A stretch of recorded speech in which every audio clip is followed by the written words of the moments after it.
Hey, Normal Heights. If there was ever a month where you wanted to actually know the numbers and have it maybe tell a story to inform you about what best to do in your real estate decisions, I think the next 2 minutes are going to be for you. Yeah. And as rates come down, people get interested in looking for that new property. Yep. We've got some strategies on how you can get out of your current property into your new property with less hassle.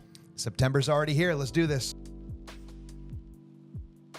So I'm holding two sheets right now, which technically almost look like two different tunes of music. Let me explain. So on one sheet, we actually went up 4 points from buyer side to seller side, which is interesting because we've been seeing the capitulation. So like something happened where swung back over 4 points on the seller side.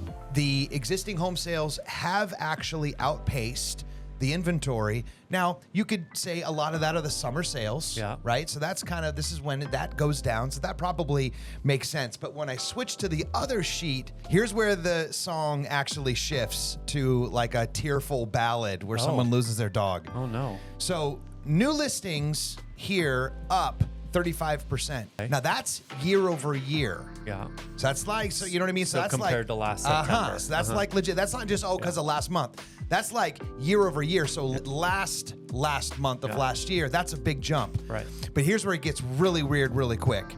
Inventory up 115% and days on market up and months of supply. So this is, it might sound like the same thing.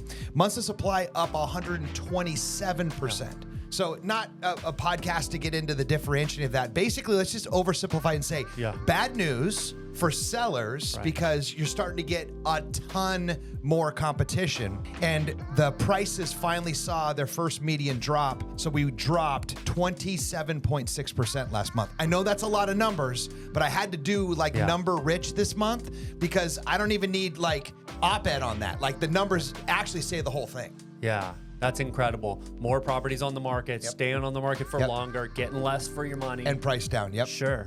It's almost like someone was talking about that for the last couple of months, right?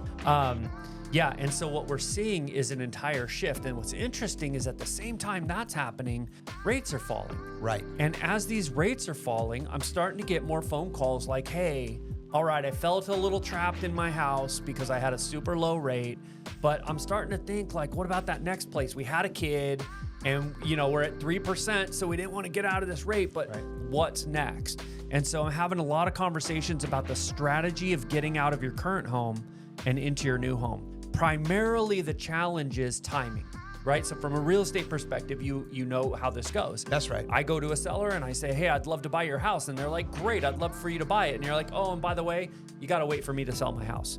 That doesn't necessarily fly. So what we're looking at are some new strategies in terms of how to make that happen without having to sell first. Yeah.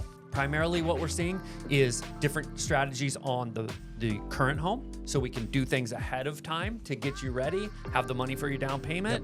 And then after you're out, you can sell right away, pay down your new loan, or you can keep that one as a rental, which is what a lot of people are doing if they're savvy because they still have that good rate. So lots of different strategies to explore. And of course, everyone's situation is different, but some fun stuff happening right now when we're starting to get freed up from the handcuffs of those low rates. And what you heard him say right now is the thesis statement that I want you to take from this. If you made it this far, then you get the juice at the end, which is the rates are on their way down. So everything that we talked about on the front end, remember gang, these are laggard numbers. At best, these are decisions that were made, 60, 90, sometimes 180 days ago under different rate environments. And so you're seeing all this, but the swell of tide that's probably coming next, though, is going to be built on top of the shoulders of those rates, which means you need a strategy of figuring out which side of the fence you're on, buy side, sell side, maybe you're both, to be able to get in front of that before all this starts to change. Be ready, because afterward, it's hard to do anything about. That's right.